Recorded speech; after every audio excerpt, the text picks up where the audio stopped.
going to do the third video of the third section of the flow form.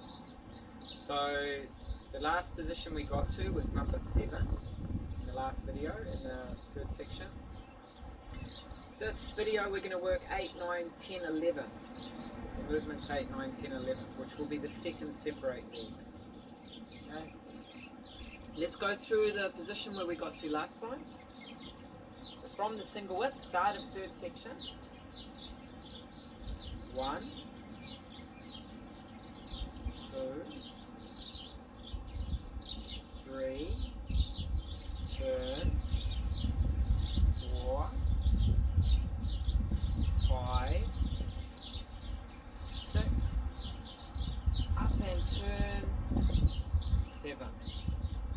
First separate legs to the front corner. Now we're going to do a separate legs, obviously with the other leg, to the back corner. And we're going to go through some similar steps that we did in the last video, but just reverse. But the first movement, coming off the 7. We do the 7.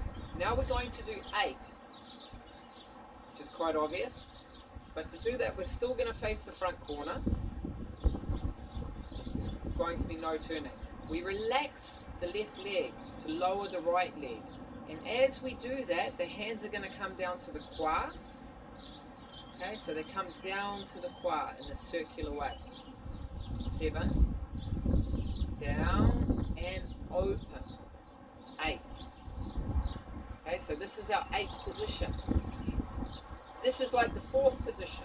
Okay, it's just a mirror image of the 4th position earlier.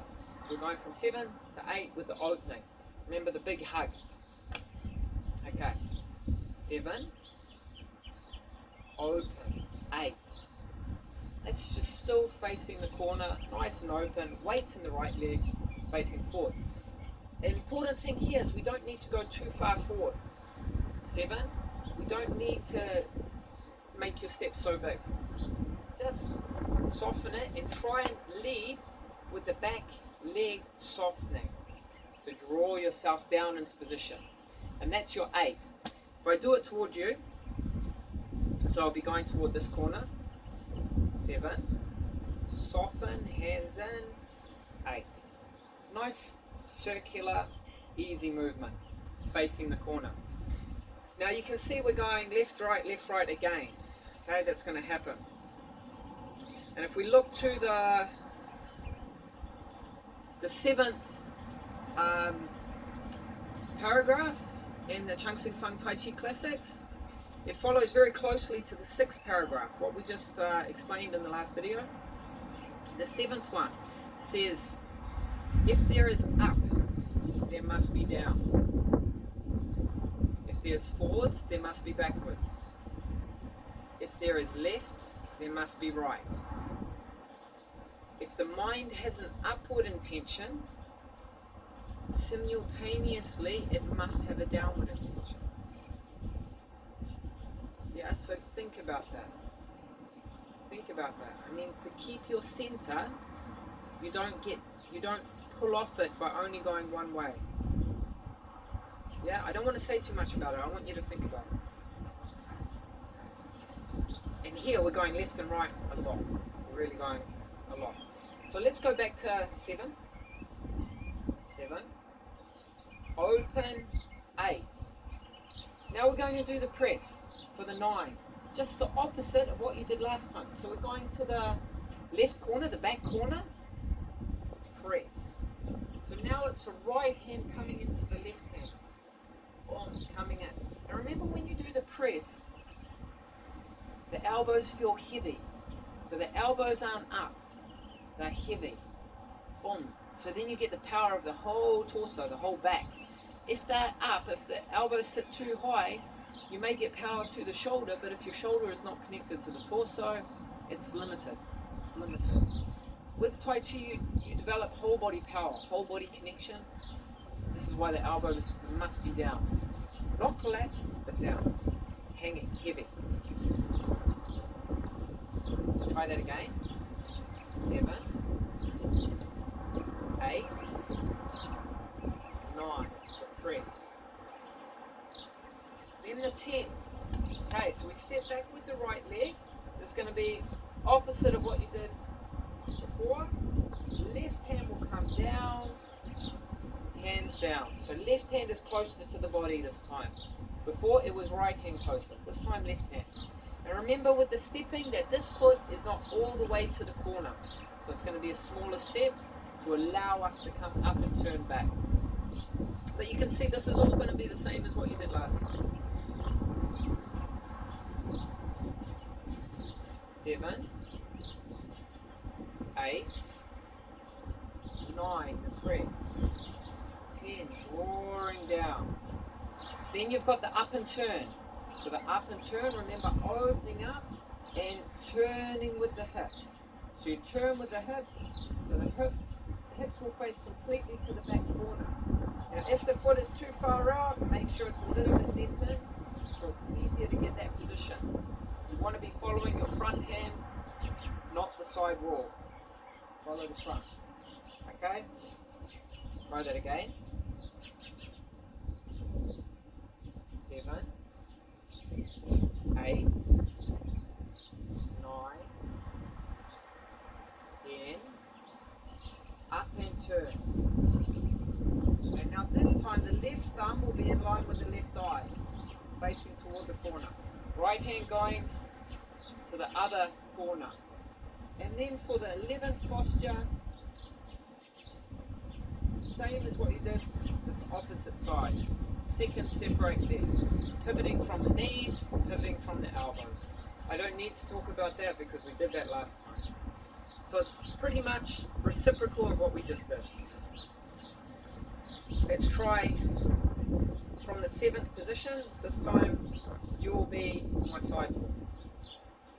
7, 8,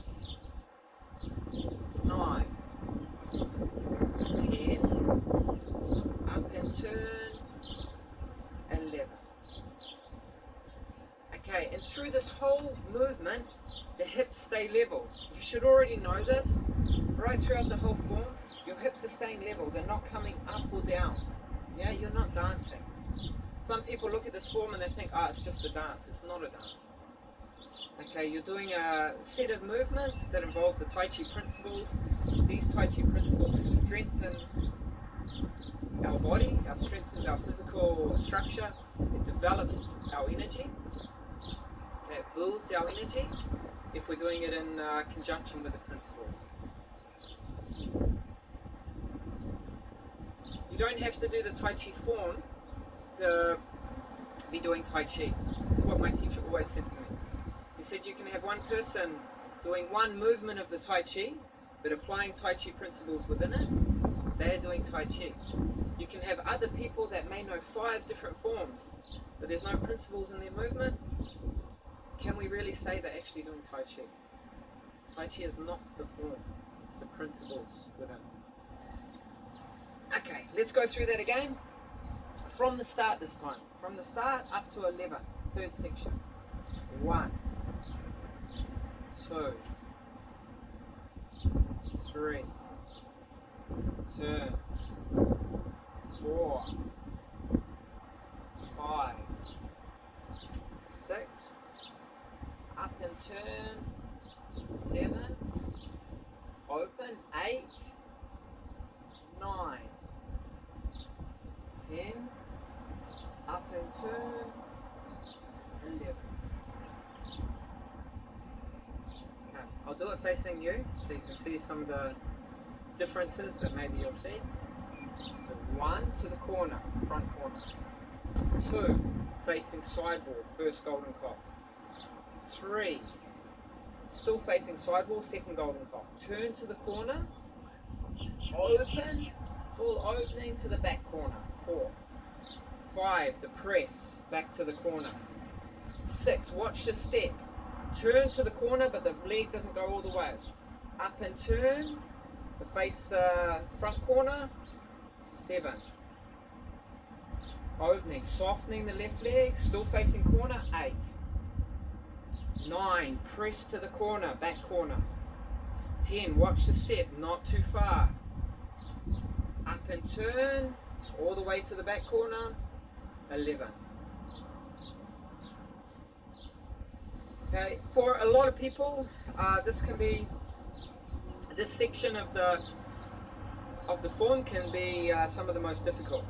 Why? Is because you're spending a lot of time on one leg, and you have to lift your leg higher. And when you push your leg out, that's a lot of weight going there.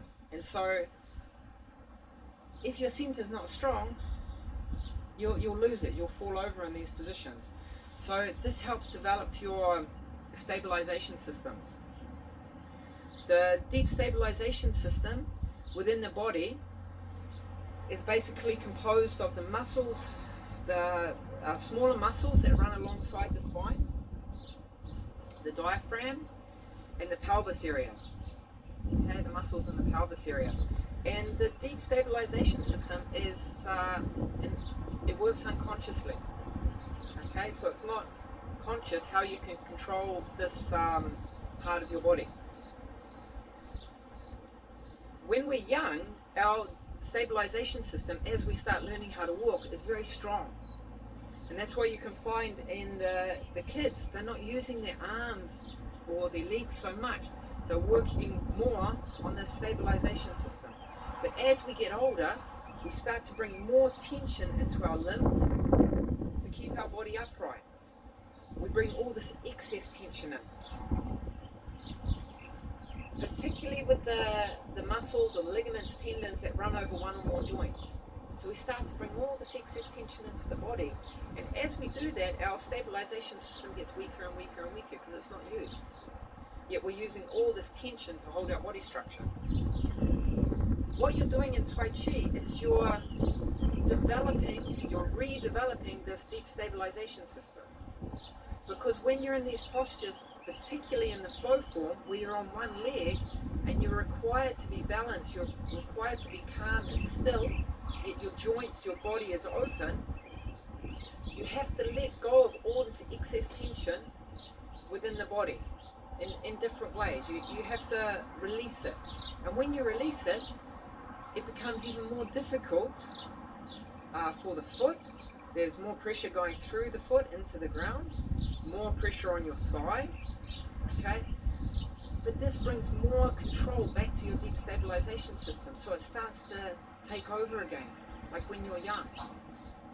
Okay, and when this area gets full, when this area gets strong, all this excess tension that we carry around with us is starting to be released. So of course we feel better. Okay, the body is not working so hard because we have all this excess tension restricting our circulation systems, restricting our nervous systems. It can all be open, so it functions so much better. Digestion functions so much better because this area is alive. It's not dead, it's not stuck. Okay, and this is one of the big valuable tools that Tai Chi, and particularly the flow form, bring to us. Okay, this movement of the lymph, all of this is so powerful. Okay, that's the end of the third video of the third section. We will come back and we'll jump into the fourth video, which will involve another kick. Okay, there's a lot of kicks in the third section.